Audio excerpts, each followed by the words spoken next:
इस तिरंगे को जिसमें तेरी शान है, सर हमेशा ऊंचा रखना जब तक दिल में जान है। परम सम्मान्य मुख्य अतिथिगण श्री श्री 108 मैं श्री पासाराम जी महाराज तथा हमारे विद्यालय के उप प्रधानाचार्य महोदय एवं बाहर से पधारे हुए तमाम मेहमानगण और मेरे देवतुल्य गुरुजनों और मेरे भाइयों, आप सभी को मेरी तरफ से इस गणतंत्र पावन पर्व की ढेरों सारी शुभकामनाएं एवं बधाई। मैं कृष्णाराम देवासी कक्षा 11th का विद्यार्थी आप सभी के सामने इस गणतंत्र पावन पर्व पर अपने राष्ट्र निर्माण पर विचारों को व्यक्त करूंगा। जैसा कि साथियों हमें सर्व विदित है कि आज हम गणतंत्र पावन पर्व को मनाने के लिए एकत्रित हुए। आज का ये दिन हमारे लिए ऐतिहासिक दिन है। ये 77 वर्षों का इतिहास हमारे लिए बहुत ही महत्वपूर्ण संघर्ष भरा दिन है। हमारा देश 15 अगस्त 1947 को आजाद तो हो गया था, परंतु उस समय हमारे देश में कोई विधिवत रूप से नियम लिखित नहीं थे। तभी हमारे संविधान निर्माताओं ने हमारे देश में संविधान बनाए और उन संविधान को आज ही के दिन 26 जनवरी 1950 को लागू किया। हमारे महान स्वतंत्र सेनानी तथा संविधान निर्माताओं ने कई संघर्ष किया, जिसकी बदौलत आज हम खुले आसमान में इस गणतंत्र पावन पर्व को मना रहे हैं। याद रखेंगे वीरों तुमको, यह बलिदान तुम्हारा है, जान से भी प्यारा है गणतंत्र पर्व हमारा है। हमारा संविधान दुनिया का सबसे बड़ा संविधान है। यह भारत के प्रत्येक नागरिक को समानता, स्वतंत्रता और न्याय का अधिकार देता है। देश का सर्वोच्च कानून होने की हैसियत से नागरिक के अधिकार तथा सरकार की शक्ति और उनके तौर तरीकों का भी निर्धारण करता है। मैं बात करता हूं देशभक्ति। देशभक्त शब्द जब भी मेरे जहन के अंदर आता है तो मुझे सरहद पर खड़ा हुआ भारतीय जवान याद आ जाता है, जो कहीं सियासन की तपती हुई रेत में तो कहीं सियासन की ठंडी सर्दियों में अपनी ड्यूटी निभा रहा होता है। वो इसलिए तैनात है कि मेरे भारत देश सुरक्षित है, मेरे भारत देश के लोग सुरक्षित है। हम अपनी जान के दुश्मन को अपनी जान कहते हैं और मोहब्बत की इस मिट्टी को हम हिंदुस्तान कहते हैं। जो कानों में सुनाई दे उसे कहते हैं खामोशी और जो आंखों में दिखाई दे उसे कहते हैं तूफान। जो ये दीवार का सुराग है ये चाइना, पाकिस्तान, अमेरिका साजिशों का हिस्सा है, मगर हम इसे अपने घर का रोशनदान कहते हैं, अपने घर का रोशनदान कहते हैं।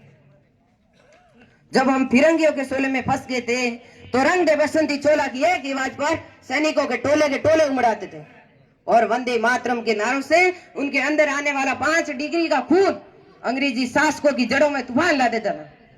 लोग मर जाते थे, मिट जाते थे, फांसी चढ़ जाते थे और वो भी अपनी देशभक्ति साबित कर रहे होते थे, क्योंकि वो समय देशभक्ति को साबित करने की कसौटी थी। उसके बाद 1961, 65 और 71 के युद्धों की बात करूं तो सुहा गवा देने वाली औरत जब घर के हालात ये हो जाया करते तो वह कहती कि प्यार भी भरपूर किया और मांगा सिंदूर भी किया। छोटी छोटी नौनियालों की लंगोटियां चली गई, छोटी छोटी बेटियां की छोटियां चली गई, भाई की पढ़ाई की, बाप की कमाई की, ऐसा विस्फोट हुआ कि पूरे जिस्म की बोटियां चली गई। आपके लिए तो एक आदमी मरा है साहब, मगर मेरे घर की तो सारी रोटियां ही चली गई, मगर मेरे घर की तो सारी रोटियां ही चली गई। ऐसे हालात पैदा हो जाने के बाद भी एक माँ अपने बेटे को सरहद पर दुश्मनों की धज्जियां उड़ाने के लिए भेज देती थी और उसे ये खत लिखा कर भेजा करती थी, पुत्र माँ ने खत लिखा है बड़ी शाह से, घबरा न जाना, 1 इंच भी पीछे मत हटना, चाहे इंच कट जाना। इस तरह से अपना संपूर्ण परिवार देशभक्ति साबित कर रहा होता है। तब देश बलिदान मांगता था, तब देश मर जाने को कहता था, मिट जाने को कहता है, परंतु आज देश न तो मर जाने को कहता है और न ही मिट जाने को कहता है और न ही फांसी चढ़ने को कहता है। बल्कि मेरे विचारों में यदि कोई व्यक्ति अपना कार्य पूर्ण ईमानदारी, लगन और कर्तव्य निष्ठता से करे तो वही आज के इस दौर का सबसे बड़ा देशभक्त है।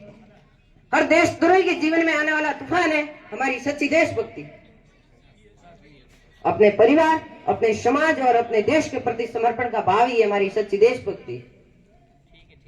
हर देशद्रोही ये समझ सके कि यदि तू परिंदा है तो ये आसमान तेरा है और यदि तू दरिंदा है तो ये शमशान तेरा है। भाई सारे से रहना है तो रहे इस जमीन पे, वरना ये कब्र भी तेरी है और कब्रिस्तान भी तेरा है।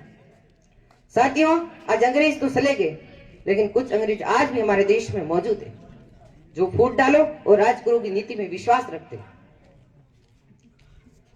और अपनी राजनीतिक रोटियां को सेकने के लिए हमारी भारतीय गणतंत्र लोगों के बीच में धर्म के नाम पर और जाति के नाम पर लड़ाते नजर आते हैं।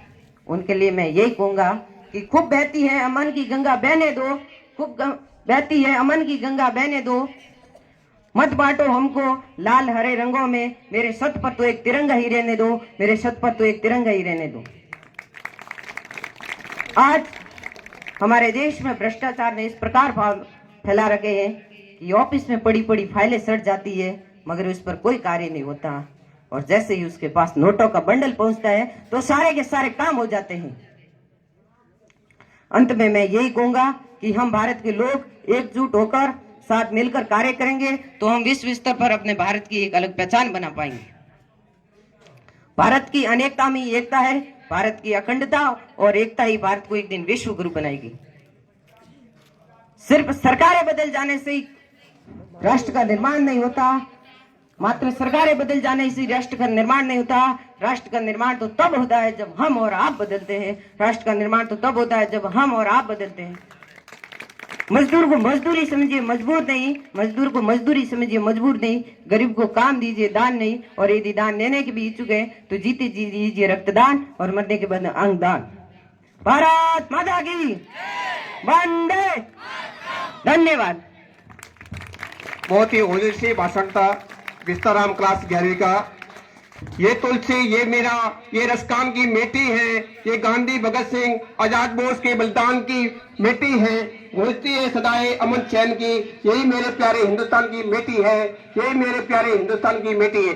कार्यक्रम की अगली कड़ी में मेवाड़ी रत्न